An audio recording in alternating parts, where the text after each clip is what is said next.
बिस्मिल्लाहिर्रहमानिर्रहीम अस्सलाम वालेकुम। आज से हम शुरू कर रहे हैं माइक्रोसॉफ्ट एक्सेल 2016 के कंप्लीट कोर्स को। ये आज फर्स्ट इंट्रो क्लास होगी।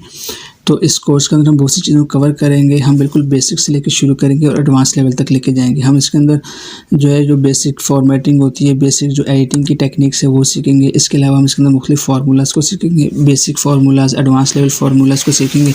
इसके अलावा हम इसके अंदर देखेंगे कि हम इसको अंदर पिवट टेबल को कैसे यूज़ कर सकते हैं। और इसके अलावा हम इसके अंदर ग्राफ्स की जो है वो मुख्तलिफ जो ग्राफ्स हैं उनको देखेंगे, उनको स्टडी करेंगे और चेक करेंगे कि हम अपने जो डाटा है उसको मुख्तलिफ ग्राफ्स के ऊपर किस तरह से विजुअलाइज़ कर सकते हैं। तो ये बहुत ही ज़बरदस्त कोर्स होगा। इसके अलावा इसके अंदर जो मेन बच्चों लोगों को प्रॉब्लम आती है वो प्रिंटिंग के हवाले से आती है, पेज सेटअप के हवाले से आती है। तो बहुत सी चीज़ों को इसके अंदर हम कवर करेंगे। तो आप इस कोर्स को हमारे YouTube channel Shahbaz IT academy के ऊपर फॉलो कर सकते हैं। हम कोशिश करेंगे कि हफ्ते के अंदर इसकी एक या कम से कम 2 वीडियोज़ आ जाएँ। तो आप उस चैनल को हमारे सब्सक्राइब कर लें ताकि आप इस कोर्स से फ़ायदा उठा सकें। इसी तरह अगर आपके बच्चे हैं, छोटे बच्चे हैं या स्कूल गोइंग बच्चे हैं या यूनिवर्सिटी या कॉलेज पे भी जाने वाले हैं, तो आप उनको भी कोर्स दिखा सकते हैं। इंशाल्लाह उनको बहुत ज़्यादा फ़ायदा होगा। तो देखें, माइक्रोसॉफ्ट ऑफिस जो है वो आपके कंप्यूटर में इंस्टॉल होता है अमूमन। तो अगर नहीं है तो आप इसकी CD लेकर इसको इंस्टॉल कर सकते हैं। देखिए, मैं जो चीज़ आपको सिखाऊंगा इसमें हम एक्सेल 2016 को सीखेंगे। लेकिन अगर आपके पास एक्सेल 2010 है, 2013 है, 2016 है, 2019 है या जो भी वर्जन है आप उसी के अंदर रहने दें। लेकिन कम से कम एक्सेल 2010 आपके पास होना चाहिए। तो जो वर्जन आपके पास इंस्टॉल है आप उसी के अंदर रहें। तो आप इस कोर्स को फॉलो करेंगे तो आप उसके अंदर भी इसको सीख लेंगे।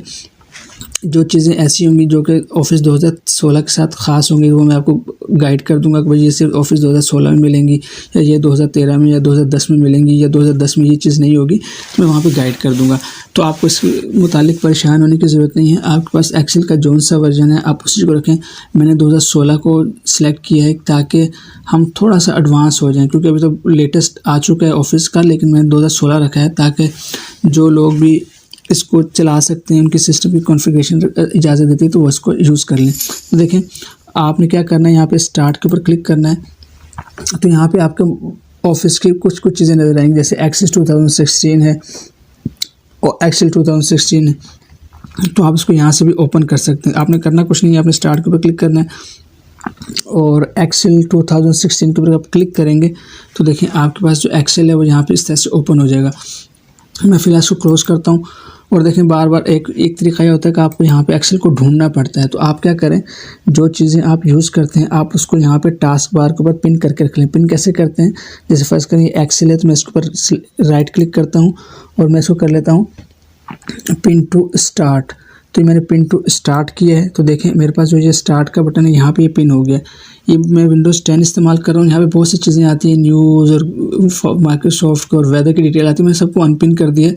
मैं यहाँ पे सिर्फ वो चीज़ें रखूँगा जो कि मेरे को यूज़ में आती हैं, जो मैं बहुत ज़्यादा यूज़ करता हूँ। तो मैं इस तरह से मैंने एक्सेल को यहाँ पे पिन कर लिया है। तो अब क्या करेंगे, जब मैं स्टार्ट के ऊपर क्लिक करूँगा तो मेरे पास यहाँ पे एक्सेल आ रहा होगा। मैं यहाँ पे डायरेक्ट क्लिक करके भी इसको ओपन कर सकता हूँ। एक और तरीका बताता हूँ, जैसे यहाँ पे देखें नीचे आपके पास आइकॉन्स आ रहे हैं। अगर आप चाहते हैं कि एक्सेल को यहाँ पे पिन करना तो वो कैसे करेंगे, आपने जस्ट स्टार्ट के ऊपर क्लिक करना है और एक्सेल के ऊपर क्लिक करना है, राइट क्लिक करना है और यहाँ से मोर में जाना है। तो यहाँ से पिन टू टास्क बार करेंगे तो देखें ये आपके पास एक्सेल यहाँ पे भी आ गया है। तो जो चीज़ें आप बहुत ज़्यादा फ्रीक्वेंटली यूज़ करते हैं उसको आप यहाँ पे टास्क बार के ऊपर भी क्लिक करके पिन करा सकते हैं। तो आप यहीं पे क्लिक करके इसको जो है यूज़ कर सकते हैं। तो इस तरह से आप एक्सेल को ओपन कर सकते हैं। और दूसरा है कि आप इसके डेस्कटॉप के ऊपर आइकन बना लें। तो कैसे करना है, आपने क्या करना है, स्टार्ट के ऊपर क्लिक करना है और एक्सेल को पकड़ के ऐसे माउस का लेफ़्ट क्लिक दबा के रखना है, उसको इस तरह से ड्रैग कर देना है डेस्कटॉप के ऊपर। तो देखिए ये डेस्कटॉप के ऊपर भी जो है ये एक्सेल का शॉर्टकट आ गया। तो आप यहाँ पर डबल क्लिक करके भी इसको ओपन कर सकते हैं या फिर आप यहाँ पर राइट क्लिक करके इसको ओपन कर सकते हैं। तो इस तरह से मुख्तलिफ़ तरीक़ों से आप एक्सेल को ओपन कर सकते हैं। तो आपके सब तरीक़े आने चाहिए ताकि आप किसी भी तरीके से आसानी से कर सकें और जो तरीका आपको आसान लगता है आप उसको इसके अंदर उसको इस्तेमाल करके इसको ओपन कर सकें। तो मैं इसके ऊपर राइट क्लिक करता हूँ और यहाँ से मैं इसको ओपन कर लेता हूँ। जैसे मैं ओपन करता हूँ देखें ये एक्सेल की एक बेसिक जो स्क्रीन आती है। इसमें देखिए लेफ़्ट साइड के ऊपर ये वो एक्सेल की फ़ाइल्स हैं जो कि मैंने यूज़ की हैं, जिनको मैंने ओपन किया है, जिनके अंदर मैंने काम किया है। यहाँ पे देखें ये एक्सेल के कुछ टेम्पलेट्स बनाए एक्सेल हमें खुद देता है। अगर आप इनमें से कोई एक्सेल का टेम्पलेट यूज़ करना चाहते हैं या इससे आइडिया लेना चाहते हैं तो आप इसके ऊपर क्लिक करके इसको ओपन करके इसके अंदर चीज़ों को देख सकते हैं, इससे आइडिया ले सकते हैं या इसको फिर खुद इस्तेमाल कर सकते हैं। इसके अलावा सर्च बार में अगर आपका इंटरनेट कनेक्शन ऑन हो तो आप सर्च बार के अंदर इसको अपनी मर्ज़ी का कोई भी टेम्पलेट सर्च कर सकते हैं। अगर वो होगा तो वो आपको यहाँ पे नज़र आ जाएगा। फ़िलहाल मैं इन चीज़ों को हम बाद में कवर करेंगे। फ़िलहाल हमें ब्लैंक वर्कबुक चाहिए, तो मैं यहाँ पे ब्लैंक वर्कबुक के ऊपर क्लिक करूँगा तो मेरे पास जो एक्सेल का जो इंटरफेस है ये इस तरह से आ जाएगा। अच्छा देखें, एक चीज़ आपको बेसिक बता दूं, मेरे पास जो एक्सेल का जो इंटरफेस आ रहा है ये थोड़ा सा ग्रे ग्रे आ रहा है। मुझे ये लुक अच्छा लगता है, लेकिन अगर आपके पास जब फर्स्ट टाइम ऊपर करेंगे तो इसका जो है सिल्वर होगा या वाइट होगा। तो आप चेंज कैसे करते हैं, देखिए अपने फाइल के अंदर जाना है और फाइल के अंदर जाने के बाद आपने ऑप्शंस में जाना है। ऑप्शंस में जाने के बाद यहाँ पे देखें आपके पास एक ऑप्शन आ रहा है ऑफिस थीम का। तो आपका जो थीम होगी ये कलरफुल होगी, तो ये आपके पास इस तरह से आ रहा होगा जैसे कलरफुल थीम आ रही होती है। लेकिन मुझे ये थोड़ी सी एक अलग, क्योंकि ये सब रखते हैं तो मैं थोड़ा सा डिफरेंट रखता हूँ। तो मैंने इसको क्या किया हुआ है, मैंने एक्सेल ऑप्शन के अंदर जाके जो ऑफिस की थीम है इसको मैंने ग्रे में रखा हुआ है, डार्क ग्रे में, और इसको मैं यहाँ से ओके कर देता हूँ। तो अब देखिए ये लुक मैं एक्सेल के अंदर मैं वर्ड खोलूँगा, पावर पॉइंट खोलूँगा, एक्सेल खोलूँगा, एक्सेस खोलूँगा, तो मुझे इस तरह का लुक मिलेगा। आप अपने हिसाब से जो अच्छा लगे वो रख लें, मैंने फ़िलहाल ये रखा हुआ है। तो ये कैसे साइट से बात बता दी मैंने आपको। अब देखिए आपके पास एक्सेल का इंटरफेस है, तो इसको हम देख लेते हैं। इसके अंदर देखें जो ये वाली बार है लेफ़्ट साइड के ऊपर, टॉप लेफ़्ट के ऊपर, ये क्विक एक्सेस टूल बार है। क्विक एक्सेस टूल बार का मतलब है कि आप इसको इजीली एक्सेस कर सकते हैं। इसके अलावा आप इस एरो के ऊपर क्लिक करके यहाँ से अपनी मर्ज़ी के टूल्स ऐड कर सकते हैं, जैसे आप प्रिंटिंग से मुतालिक, स्पेलिंग से मुतालिक और ईमेल से मुतालिक, ओपन रिव्यू से मुतालिक यहाँ पे चीज़ों को ऐड कर सकते हैं। हम बाद में देखेंगे हम इसके अंदर कैसे ऐड कर सकते हैं। इसके अलावा जो ये वाली बार है इसको कहते हैं टाइटल बार। इसके अंदर आपको एक्सेल की जो वर्कबुक का नाम लिखा होगा और आगे लिखा होगा एक्सेल। जब आप एक्सेल ओपन करते हैं तो फर्स्ट टाइम एक्सेल खुद उसका एक नाम रख लेता है जिसको वो बुक 1 कहता है। जब आप इसका नाम चेंज करेंगे तो यहाँ पे फिर वो नाम आएगा जो आप रखेंगे। इस तरह अगर हम राइट पे जाते हैं तो यहाँ पे देखिए 4 बटन्स आ रहे हैं हमारे पास। ये क्लोज का है, ये रिस्टोर डाउन का है, ये मिनिमाइज़ का है। जैसे फर्स्ट करें अगर मुझे एक्सेल को बंद करना है तो मैं इसके ऊपर क्लिक करूँगा क्रॉस के ऊपर, तो एक्सेल की एप्लीकेशन बंद हो जाएगी। इसी तरह मैं इसको दोबारा से ओपन कर लेता हूँ। और अगर मुझे कहता हूँ यार ये पूरी स्क्रीन के ऊपर नहीं चाहिए, हाफ स्क्रीन के ऊपर चाहिए, तो मैं यहाँ से जो ये वाला बटन है इसको मैं क्लिक करूँगा तो ये देखेंगे रिस्टोर हो जाएगा, हाफ स्क्रीन में हो जाएगा। फिर मैं इसको यहाँ से पकड़ के टाइटल बार से पकड़ के मैं कहीं पे भी इसको रख सकता हूँ। अब देखेंगे अब ये बटन जो है ये मैक्सिमाइज़ में तब्दील हो चुका है, तो अब इसके ऊपर आप क्लिक करेंगे तो ये मैक्सिमाइज़ पूरी विंडो आ जाएगी। इसी तरह ये मिनिमाइज़ का बटन है जो माइनस का है। बाज़ का तो हम एक्सेल के अंदर काम कर रहे होते हैं, हमें ज़रूरत पड़ती है कि हम कोई और काम कर लें, तो फिर हम क्या करते हैं, हम इसको मिनिमाइज़ कर देते हैं। यहाँ पे क्लिक करते हैं तब हमारा एक्सेल देखें यहाँ पे आ गया आपके पास टास्क बार में। ये टास्क बार होती है तो यहाँ पे एक्सेल मिनिमाइज़ हो गया। तो इस तरह से आप अगर एक्सेल में काम कर रहे थे और आपको बाद में ज़रूरत महसूस हुई कि यार इसको जो है मैं फ़िलहाल रोक दूँ, तो आप मिनिमाइज़ पे क्लिक करके इसको मिनिमाइज़ कर सकते हैं। तो ये 3 ऑप्शन है। इसके अलावा आप नीचे देखें यहाँ पे ये मेन्यू बार है, यहाँ पे फाइल है, इसी तरह यहाँ पे होम है, इंसर्ट है, पेज लेआउट है। ये मुख्तलिफ़ किस्म के मेन्यू बार हैं, तो इसको हम कहते हैं मेन्यू बार। ये मुख्तलिफ़ मेन्यूज़ हैं और इन मेन्यूज़ के अंदर देखें ये रिबन है पूरा, ये एक पूरा रिबन है। जैसे ये होम का रिबन है, ये इंसर्ट का रिबन है, ये पेज लेआउट का रिबन है। इस रिबन के अंदर क्या हुआ है, इस रिबन के अंदर मुख्तलिफ़ टूल्स हैं और इन टूल्स के ग्रुप बने हुए हैं। जैसे देखिए ये क्लिपबोर्ड का ग्रुप है, यहाँ पे देखिए ये फ़ॉन्ट का ग्रुप है, यहाँ पे अलाइनमेंट का ग्रुप है। देखिए यहाँ पे आप गौर से देखेंगे तो यहाँ पे आपको एक लाइन नज़र आ रही होगी जो कि इस ग्रुप को डिफ्रेंशिएट कर रही होती है। इस तरह यहाँ पे स्टाइल्स हैं और इसी तरह यहाँ पे सेल्स हैं और यहाँ पे जो है एडिटिंग के ग्रुप बना हुआ है। तो एक आपके पास ये फाइल मेन्यू बार है। फाइल मेन्यू के हर मेन्यू का एक जो है वो रिबन है और रिबन के अंदर जो मुख्तलिफ़ टूल्स हैं उनको ग्रुप के अंदर डिवाइड करके रखा हुआ है ताकि आपको आसानी हो। मिसाल के तौर पर अगर आपने किसी चीज़ को सेंटर अलाइन करना है, जैसे आपके पास टेक्स्ट लिखा था, आपने कहा सेंटर लाइन, आपको बताएगा भाई आपने क्या करना है, होम के टैब में जाना है, यहाँ से आपने अलाइनमेंट के ग्रुप के अंदर जाके सेंटर पे क्लिक करना है। तो आप इसको आराम से पहुँच जाएंगे होम के टैब में, अलाइनमेंट का ग्रुप, और यहाँ पे देखेंगे सेंटर का आ रहा है। इस तरह मर्ज एंड सेंटर है और इस तरह से रैप टेक्स्ट है। तो इस तरह से क्या होता है कि टूल्स को नेविगेट करने में आसानी होती है। तो यहाँ पे हमने क्या किया हुआ है, रिबन के अंदर जो टूल्स जिस कैटेगरी में आते हैं कैटेगरी वाइज टूल्स को जो है वो डिवाइड किया हुआ है और उनको ग्रुप्स का नाम दिया हुआ है। अलाइनमेंट का ग्रुप है, टेक्स्ट का ग्रुप है, फ़ॉन्ट का है, स्टाइल्स का है, सेल्स का है, एडिटिंग का, इस तरह से ग्रुप डाले में। तो ये आपको समझ आ गई होगी। पहला फाइल मेन्यू बार, दूसरा रिबन्स, और रिबन्स के अंदर मुख्तलिफ टूल्स को ग्रुप की शक्ल में रखा हुआ है। इस तरह नीचे आते हैं तो यहाँ पर देखिए ये वाली जो बार है इसको कहते हैं एड्रेस बार। एड्रेस बार का मतलब क्या होता है, देखिए एक्सेल की जो शीट है ये ऐसी है जैसे मैथमेटिक्स की कॉपी होती है आपकी। तो यहाँ पे हर सेल का एक ग्रुप, एक एड्रेस होता है।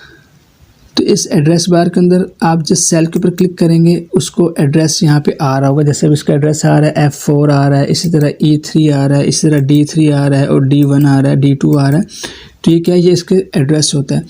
तो ये एड्रेस है। इसी तरह यहाँ पे देखेंगे ये वाली फार्मूला बार है। तो आप जो भी फार्मूला अप्लाई करते हैं या सेल के अंदर आप जो भी चीज़ लिखते हैं वो आपको यहाँ पे नज़र आती है। तो इसको हम इंशाल्लाह डिटेल में सर्च पढ़ेंगे, लेकिन आप फ़िलहाल समझ लें ये एड्रेस बार है और ये जो है ये फार्मूला बार है। अब देखिए नीचे आ जाते हैं जो मेन चीज़ें। देखिए यहाँ पे ये हमारे पास कॉलम्स हैं A B C D। ये जो चीज़ें एरिया दिया हुआ है इसको कॉलम कहते हैं। ये एक कॉलम है, ये एक कॉलम है, ये एक कॉलम है। इसी तरह अगर आप लेफ़्ट पे जाते हैं तो ये 1 2 3 से दिया हुआ है, इसको रोज़ कहते हैं। जैसे एक रो हो गई, ये दूसरी रो हो गई, तो ये रोज़ हैं। तो कॉलम्स को ABC असाइन किए हुए हैं और जो रोज़ हैं उसको क्या है 1 2 3 असाइन किया हुआ है। लेकिन जब रो और कॉलम और जब रो एक पॉइंट पे मिलता है, देखें यहाँ पे इस पॉइंट के ऊपर मिलता है, तो इस जो एक कटिंग बनती है इसको हम सेल कहते हैं। देखिए यहाँ से ये रो आ गई, यहाँ से कॉलम आ गया, यहाँ से ये रो आ गई। तो जो एक सेल बनता है इसको हम क्या कहते हैं, इसको सेल कहते हैं। जहाँ पे रो और कॉलम मिलके एक कटिंग बनाते हैं इसको हम सेल कहते हैं। तो जो सेल होता है इसका एक एड्रेस होता है। एड्रेस कैसे डिफाइन करते हैं, देखें अब ये कौन सा सेल है, ये है डी कॉलम है और रो कौन सी है, रो 6 है।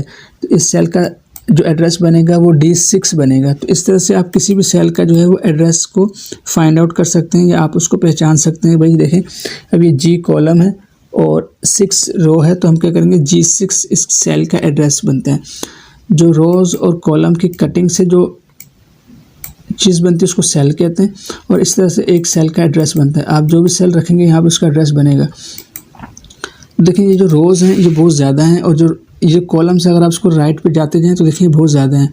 तो आप क्या करेंगे अपने कीबोर्ड से कंट्रोल दबा के रखें और अपने जो कीबोर्ड है उससे राइट वाला एरो प्रेस करेंगे तो आप बिल्कुल एंड के ऊपर आ जाएंगे। देखिए यहाँ पे तो देखें जब A से लेकर Z तक ABC ख़त्म हुई तो फिर A AB AC AD इस तरह फिर BA BB BC BD इस तरह शुरू किया। तो यहाँ तक ये कॉलम्स आ रहे हैं, बहुत ज़्यादा कॉलम्स हैं, तकरीबन 16,000 प्लस ये कॉलम्स हैं। और इसी तरह यहाँ पे रोज़ अगर जाएँ तो रोज़ भी बहुत ज़्यादा, अगर आप जाते जाएंगे तो बहुत ज़्यादा होंगे। तो हमें क्या करना है अपने कीबोर्ड से कंट्रोल दबा के रखना है और डाउनलोड एरो प्रेस करना है। तो देखें तकरीबन 10 लाख से ज़्यादा रोज़ हैं इसके अंदर और तो ये बहुत ज़्यादा अमाउंट के डाटा को स्टोर कर सकता है। और नीचे आके देखें यहाँ पे देखें हमारे पास शीट एक आ रही है। एक्सेल के अंदर शीट्स होती है, ये पूरी एक वर्कबुक होती है और वर्कबुक के अंदर शीट होती है।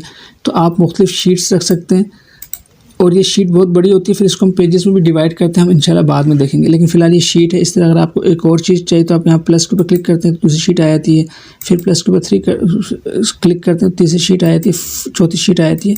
तो आप इस तरह से शीट्स को जो है यहाँ पर ऐड कर सकते हैं। अगर आपने कोई शीट डिलीट करनी है उसको बस सेलेक्ट करें, राइट क्लिक करें और डिलीट शीट कर दें तो आप इसको शीट को इस तरह से डिलीट कर सकते हैं। इसके अलावा यहाँ पे देखेंगे हमारे पास स्क्रॉल बार है लेफ़्ट और राइट स्क्रॉल करने के लिए, और ये हमारे पास राइट साइड पे स्क्रॉल बार है ऊपर और नीचे स्क्रॉल करने के लिए। थोड़ा सा और नीचे आते हैं तो ये सबसे आगे हमारे पास स्टेटस बार है। यहाँ पे आप राइट साइड पे आते हैं तो यहाँ पे आपके पास जूम के ऑप्शन हैं। अगर आप चाहते हैं इस शीट को थोड़ा जूम करें तो आप इस स्लाइडर को थोड़ा सा आगे मूव करेंगे तो देखेंगे ये जो आपकी शीट है ये जूम हो जाएगी। तो आप पीछे मूव करेंगे तो ये जूम आउट हो जाएगी। अगर इस तरह आप किसी ख़ास परसेंटेज से करना चाहते हैं तो आप देखें यहाँ पे ये परसेंटेज लिखी हुई है, आप इस पर क्लिक करेंगे तो यहाँ पे देखें आपके पास ये प्रीसेट्स बने हुए आ जाएंगे कि भाई आपने 200% पे जूम करना है, 100% पे जूम करना है, इस तरह 70% पे 75 पे करना है। तो ये आप मुख्तलिफ जूम रख सकते हैं। मैं 200 पे करके क्लिक करता हूँ, देखिए 200% जूम हो चुका। इस तरह मैं दोबारा क्लिक करता हूँ और मैं इसको 75 पे रख के ओके करता हूँ, देखिए 75% जूम हो गया। तो इस तरह से आप कर सकते हैं। दूसरा जूम करने का तरीका ये है कि आप अपने कीबोर्ड से कंट्रोल की दबा के रखें और आपके माउस के ऊपर जो व्हील लगा होता है उसको अगर आप ऊपर की तरफ घुमाएंगे तो ये आपके पास जूम इन होगा और नीचे की तरफ पीछे की तरफ घुमाएंगे तो ये जूम आउट होगा। तो इस तरह से आप इसको क्विकली जूम इन और जूम आउट कर सकते हैं अगर आपको डाटा को देखने में कहीं मुश्किल हो रही है तो ये कुछ बेसिक इंट्रोडक्शन था एक्सेल का कि इसके अंदर ये इसका सारा एनवायरनमेंट है। ये सब चीज़ें मैंने आपको आगाह कर दी इसके बारे में। तो इंशाल्लाह हम नेक्स्ट क्लास से इसके अंदर इसको मज़ीद स्टडी करेंगे। तो उम्मीद है ये वीडियो आपको पसंद आई होगी और इसके अंदर आपने कुछ ना कुछ सीखा होगा। पूरे कोर्स को देखने के लिए हमारे यूट्यूब चैनल को सब्सक्राइब कर लें और सोशल मीडिया जो दीगर प्लेटफॉर्म्स हैं जिस तरह फेसबुक है, ट्विटर है और इस तरह इंस्टाग्राम है और टिकटॉक है, तो इसके ऊपर आप हमें फॉलो करें ताकि आप इस कोर्स से मुताल्लिक़ अपडेट रहें और जो हमारे लेटेस्ट सभी कोर्स आ रहे हैं आप उससे भी फ़ायदा उठा सकें।